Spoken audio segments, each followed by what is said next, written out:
Nevjerojatno, ali imamo dosta zadataka u našoj edukacijskoj seriji poučavanje i podučavanje. Šta se dogodi? U stanu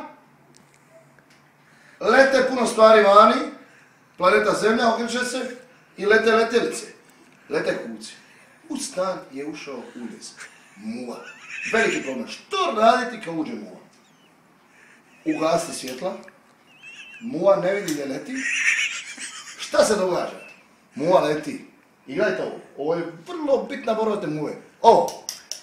I vidite. I sad raditi, hop, i sad muva, ona je gotova, vidite ovo. Muva je tu, vi je ne vidite. Evo je. Znači, zaštita kapa protiv muve. Staviti, upaliti svjetlo. Muva se štiti. Jer muva napada. Vaše vid. Vaše svađate me. I muva leti. Svali, gdje je muva? Naglo poje svjetla. Gdje je muva? Tu. Šta radimo? Brzo je bacamo tu. Svali, stigaj.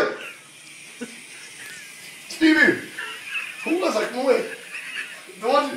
Vidiš? Je li mi se vidja? Jesi, jer tako? Tu je ušla. Znači, brzo spužu starinsku. Poklopiti, znjenčiti, šampun, ne daj mu kisika. Razumite? Muva je teški neprijed. Kad mislite da je mrtva, ne, dignite. Pogledajte, opet. Muve nema. Skinite zaštitnik kapu. Ne muva neće. Odložite je. Muva neka mrva.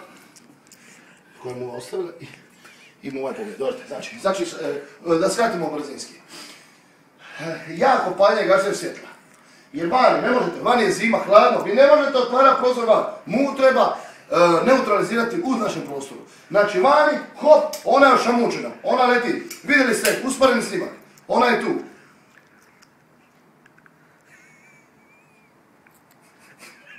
Razumite?